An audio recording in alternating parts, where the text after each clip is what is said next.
Allahu Allahu Allahu Allah, Allahu Allahu Allahu Allah, Allahu Allahu Allahu Allah.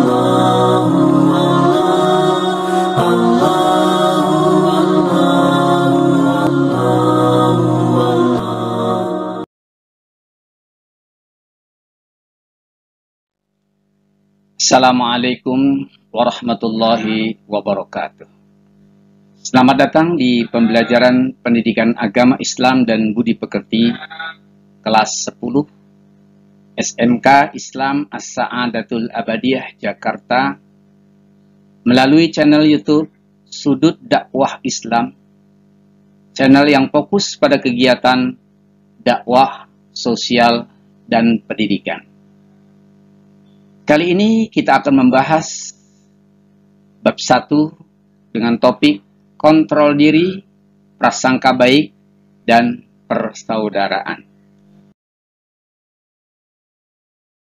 Latar belakang dalam pembahasan topik ini yaitu bahwa Allah Subhanahu wa Ta'ala menurunkan Al-Quran agar manusia membacanya, memahaminya, dan menjadikan Al-Quran sebagai pedoman dalam hidupnya, serta mengamalkan isi kandungannya dalam kehidupan sehari-hari.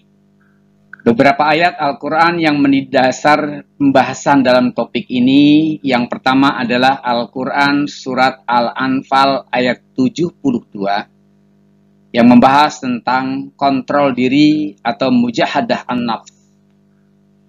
Yang kedua, Quran Surat Al-Hujurat ayat 12 yang membahas tentang menjauhi prasangka buruk atau su'uzon. Dan yang ketiga, Quran Surat Al-Hujurat ayat 10 tentang persaudaraan. Rencana pembelajaran pada bab ini berkaitan dengan kompetensi inti, yaitu menghayati dan mengamalkan agama yang dianutnya. Sedangkan kompetensi dasarnya terbiasa membaca Al-Quran dengan meyakini bahwa kontrol diri atau mujahadah an-nafs, prasangka baik atau husnudzon, dan persaudaraan atau ukhuwah adalah perintah agama. Dan tujuan dari pembelajaran pada topik ini agar siswa mampu membaca Al-Quran dengan baik dan meyakini bahwa kontrol diri atau mujahadah an-nafs, prasangka baik atau husnudzon, dan persaudaraan atau ukhuwah adalah perintah agama. Baik, kita bahas satu persatu dari ketiga ayat yang menjadi dasar pembahasan kita kali ini. Kita awali dengan firman Allah dalam Al-Quran Surat Al-Anfal ayat 72. Bapak bacakan bunyi ayatnya. A'udzubillahi minasyaitonirrajim. Bismillahirrahmanirrahim. Innal ladzina amanu wa hajaru wa jahadu bi amwalihim wa anfusihim fi sabilillah wal ladzina awaw wa nasaru ulaika ba'duhum awliya'u ba'd walladzina amanu wa lam yuhajiru ma lakum min walayatihim min syai'in hatta yuhajiru wa inistansarukum fid-dina fa'alaikumun nasru illa ala qaumum bainakum wa bainahum mitsaq wallahu bima ta'maluna basyir. Yang artinya sesungguhnya orang-orang yang beriman dan berhijrah serta berjihad dengan harta dan jiwanya pada jalan Allah, dan orang-orang yang memberikan tempat kediaman dan pertolongan kepada orang-orang muhajirin. Mereka itu satu sama lain saling melindungi. Dan terhadap orang-orang yang beriman tetapi belum berhijrah, maka tidak ada kewajiban sedikit pun bagimu melindungi mereka sampai mereka berhijrah.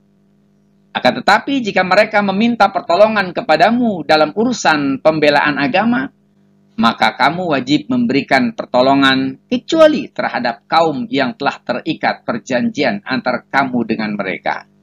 dan Allah Maha melihat apa yang kamu kerjakan. Pengertian pengendalian diri. Pengendalian diri atau kontrol diri atau mujahadah an-nafs adalah perjuangan sungguh-sungguh atau jihad melawan ego atau nafsu pribadi. Dan perjuangan ini dilakukan karena nafsu diri memiliki kecenderungan untuk mencari berbagai kesenangan, masa bodoh terhadap hak-hak yang harus ditunaikan, serta mengabaikan kewajiban-kewajiban. Jadi proses pengendalian diri adalah proses bagaimana seseorang bisa melawan ego yang ada dalam dirinya. Bisa menghadapi gejolak hawa nafsu yang ada dalam dirinya. Sehingga dia tidak lagi nantinya bersikap masa bodoh terhadap hak-hak yang harus ditunaikan, atau tidak bisa lagi bersikap masa bodoh terhadap kewajiban-kewajiban yang harus dilakukan. Anak sekalian yang Bapak banggakan, adapun perilaku pengendalian diri, contohnya adalah satu, dia akan bersabar atau menyisihkan waktu yang lama untuk mengambil keputusan dari perbuatan yang akan dilakukannya.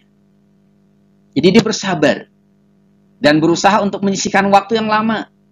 Tidak tergesa-gesa, tidak terburu-buru, tidak mengikuti hawa nafsu ketika dia harus mengambil keputusan dari sebuah perbuatan yang akan dilakukannya.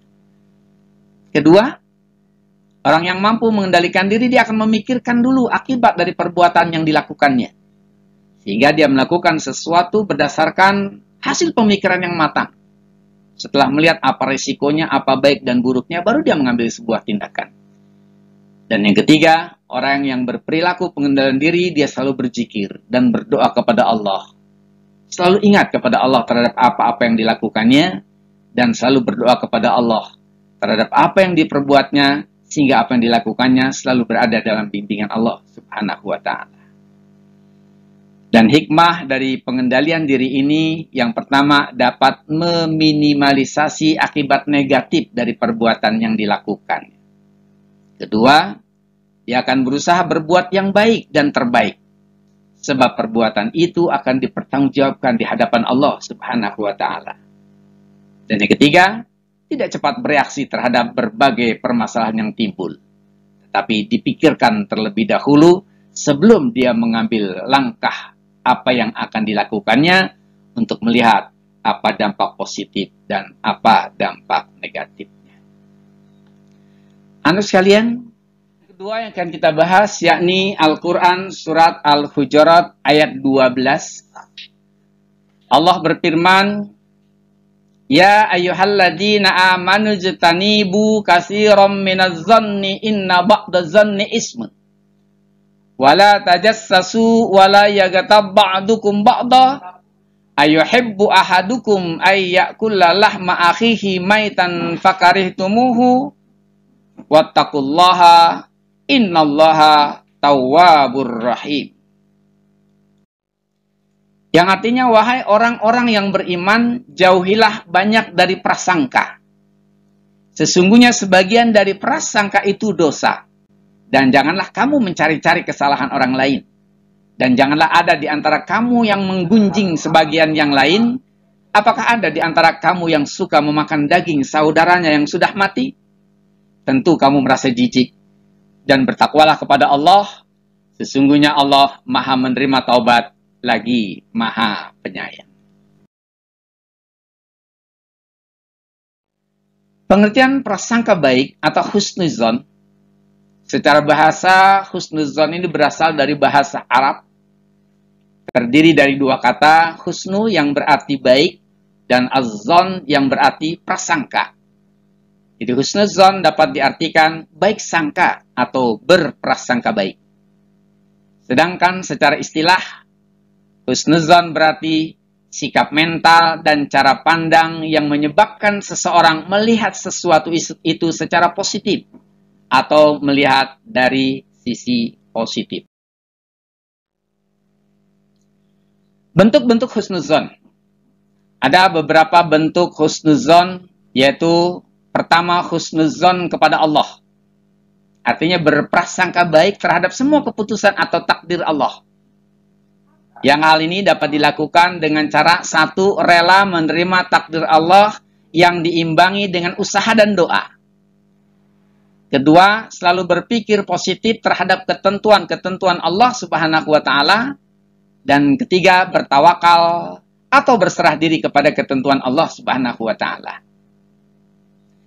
Bentuk yang kedua, husnuzon kepada orang lain, yaitu seluruh ucapan, sikap, dan perbuatan yang dilakukan seseorang akan diterima apa adanya, tanpa diiringi oleh prasangka atau dugaan-dugaan yang bersifat negatif. Dan yang ketiga, husnuzon kepada diri sendiri, yaitu setiap manusia memiliki kelebihan-kelebihan dan kekurangan-kekurangannya. Karena itu manusia harus senantiasa bersyukur dan tidak merasa rendah diri. Dia selalu berprasangka baik bahwa apa yang ada dirinya adalah merupakan anugerah yang telah Allah berikan kepada dirinya. Kemudian ayat yang ketiga yang akan kita bahas adalah Al-Quran Surat Al-Hujurat ayat 10. Bapak bacakan bunyi ayatnya. A'udzubillahi minasyaitonirrajim. Bismillahirrahmanirrahim. Innamal mu'minuna ikhwatun fa'aslihu baina akhwaikum. Wattaqullaha la'allakum turhamun. Artinya, sesungguhnya sesama muslim itu bersaudara. Innamal mu'minuna ikhwah. Fa'aslihu baina akhwaikum. Maka damaikanlah di antara saudaramu. Persaudaraan dalam Islam atau ukhuwah memiliki banyak bentuk. Ada 3 bentuk ukhuwah dalam Islam. Yang pertama adalah ukhuwah Islamiyah, yaitu ukhuwah atau persaudaraan yang didasari keyakinan dan agama yang sama. Sama-sama Islam. Kedua, ukhuwah wataniyah. Persaudaraan yang didasari karena sama-sama satu bangsa. Tanpa membedakan suku, agama, warna kulit, adat istiadat, dan budaya. Seperti contoh, kita sesama warga negara Indonesia, dimanapun dia berada, apapun suku bangsanya, apapun bahasa daerahnya, apapun warna kulitnya, tinggal di pulau manakah dia berada, dia saudara sebangsa dan seagama, saudara sebangsa, yang disebut dengan ukhuwah wataniyah. Dan yang ketiga adalah ukhuwah insaniyah, persaudaraan yang didasari karena sama-sama sebagai manusia, sebagai universal. Jadi ketika kita berjumpa dengan manusia lain, bahkan di negara lain, maka dia adalah saudara dalam artian ukhuwah insaniyah, saudara sesama manusia. Adapun hikmah dari ukhuwah adalah satu, ukhuwah akan menciptakan wihdah, artinya persatuan yang kokoh. Ukhuwah juga akan menciptakan kuwah, artinya menjadi sebuah kekuatan. Dan yang ketiga, ukhuwah akan menciptakan mahabbah, yakni cinta dan kasih sayang. Demikianlah bahasan kita pada hari ini, yang mudah-mudahan dapat dipahami dengan sebaik-baiknya, dan kita akan berjumpa kembali pada bahasan berikutnya melalui video pembelajaran di akun YouTube atau channel YouTube Sudut Dakwah Islam. Terima kasih, dan sama-sama kita akhiri dengan membaca hamdalah. Alhamdulillahirabbil alamin. Wassalamualaikum warahmatullahi wabarakatuh.